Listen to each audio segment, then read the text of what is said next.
irra deddeebi'ee milkeessaa yeroo dubbatu dhaga'een ture koreedhuma hojii raawwachiiftuu irratti waan murtaa'edha jedhee yeroo naasa'u kan ODP keessatti dhaga'e jedhee inni dubbatu. Akkuma TPLF Tigraayin keessatti godhee Oromiyaa keessattis kan nuun dorgomu jiraachuu hin qabu kan jedhu murtee paartiitii jedhe kana beektaati. Ani kanan dhageenye. An kanan dhageenye wanni ani beeku Oromiyaa keessatti paartii 13-15 nun barbaachisu. Yoo guddate 3 yoo xiqqaate 2 nu gaha. Ka jedhu gaafa biyyi dubbatu dhaga'eera. Suni keessattuu yaa'ii OPDO ka Jimmaa san irratti akkas jedhe. So kanaa'u amananii paartileen nutti makamuudhaaf yaalii godhanii baay'ee ture. Fakkeenyaaf ODF waan san yaalii godhee gaafa of diiganii booda garuu wanni jedhame suniin hafee jara fudhachuun ta'uu didee warra abaa'oo tokkoomee tokkos hoofnee achumatti namoota garii keessaa dhuunfaan fuudhamee achumatti faca'ee hafee malee addatti Oromiyaa keessatti kophaa ta'uu qabnaa namni biraa jiraachuun qabu ka jedhu ejjennoo akkasii gaafa qabatamu hin dhageenye. Honestly odoo san dhagaye an gaafas deema. Qabatamaatti garuu kanatu ta'e isa maal jette? Qabatamaatti kanatti ta'e. Isa maal jette? Hubannaan akkam ture? Keessoo paartii sanaatti paartiin sun keessoodhaan hubannaan ni qabu maal ture? Paartiin hundumtuu haxaamee badee biltsiginnaa duwwaan dorgommiidhaaf yeroo qophaa'u sana hubannaan keessoo paartii ture akkam ture? Maal fa'aa yaadattame? Akkaataan nuyi dubbiitti ilaalaa turre ABO fi KFO'n paartilee garii mircaa boordii dhoo. Mircaa boordiin isin ulaagaan guunnee kanaafuu paartiin guunnee sarrazamtaniirtu jedhee keessa baase. ABO fi KFO'n immoo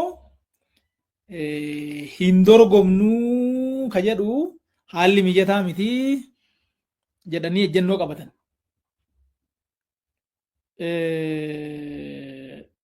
Akkaataan ani bakka hin jiru ta'ee ilaalaa turetti immoo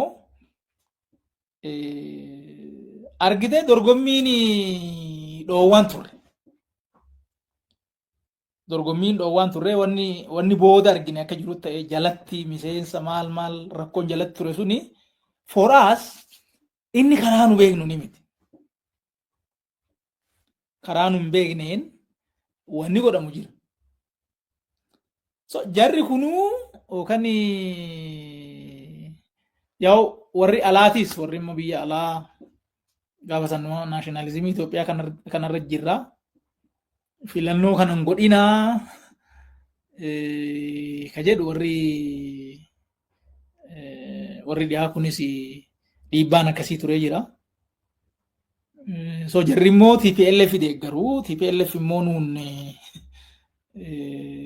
diina inneeti yaada turre. Diraamaa namichi godhe jedhellee booda kana erga filannoo booda dhageenye.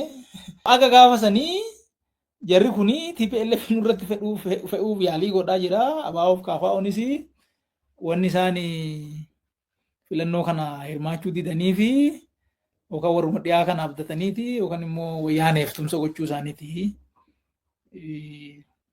Ka jedhu yaada akkasiitti ture. Innaa amma Finfinnee keessatti faa namni bilisumaan dorgomee bakka biraas bilisumaan dorgomee so odoo dorgomanii gaaruma ture isaantu dhiise malee dirreen banaa ture ka jedhu amantaan ture. Dhiisuun immoo mirga isaaniiti akkasitti bahee ibsa kennaa ture. Waan san immoo I am not just wannoodhaaf miti paartiidhaaf loogee odoon ta'ini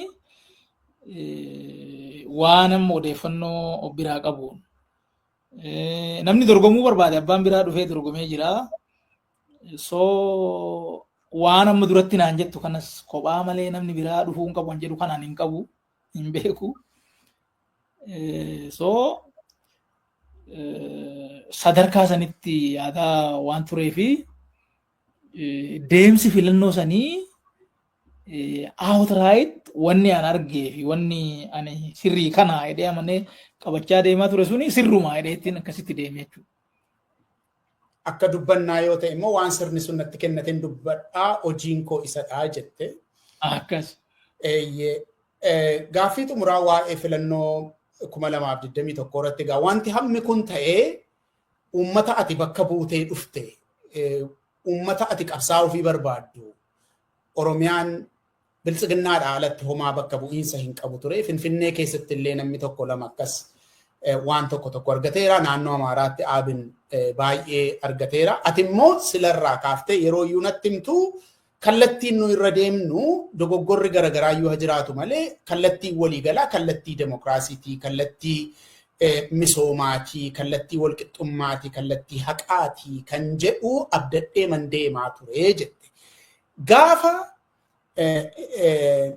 biltsiginnaa malee homtuu dhabamu Oromiyaa keessaa siini homtuu sitti hin dhaga'amne akkamitti yaadde? An dorgomuun barbaachisaadha jedheen amanaa ture. Wanni amanaa ture kafaa of baa'uun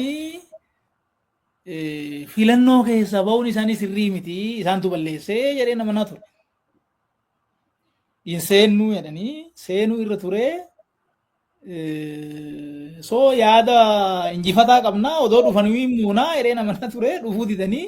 So jarri yaadan qabanii sodaatanii tafanii ka jedhu yaada ture jechuudha. Ani wanni immoo duratti sitti himee wanni miseensa isaaniitii irratti jalaan qunxuuxxaan jalaan godhamu wanni quban qabu. Dhuguman hin beekne. Malee wanni hin beekee jara kanarratti daba gochuu godhan qabu. Odeeffannoon ani qabuun jarri beekatuma didanii. Wanni didaniif immoo dorgomnee mo'amuurraa hin dhiifne jechuu nu wayya. Paartii kana hin dandeenyu. Jedhanii sadarkaa sanii yaadanii keessa hafanii ka jedhu yaadaa turan yeroo sanitti. Jechuun yaadni sun hin mo'ata. Jechuun dhuguma beeke. Yaadni akkasii namni akkasitti qindeeffatee yaada qabatee dhufe hin jiru.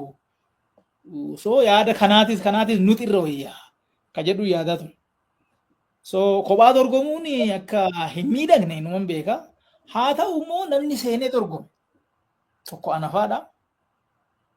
Ani abbaa fedheefuu waan intarestii uummata kanaa dabarsee naman kennine. Namoonni biraas namoonni ani gaafa sabdachaa ture ka wajjin naannoo goone ka seenanii bakka qabatan jira. So abbaan dorgomuus jiraate dorgomuu baate so intarestii Oromoo hin eegna hin tiksina.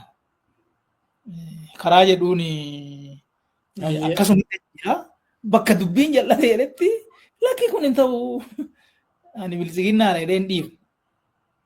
Biltsiginnaa ani uummatan bakka bu'ee achi jira.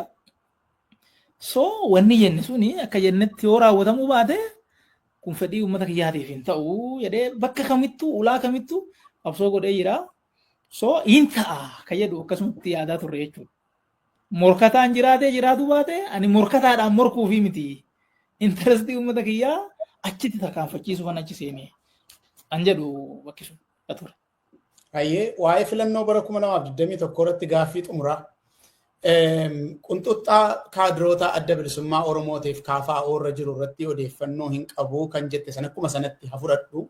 Garuu sadarkaa biyyaatti hooggansi jiru keessumatti kan adda bilisummaa Oromoo hidhaa ture waan ija namaa jalaa dhokatu hin se'u.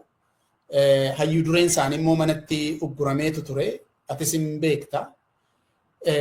Isa hoo akkamitti ilaalta turte? Argitee gaafa sanii humni gaara jiru.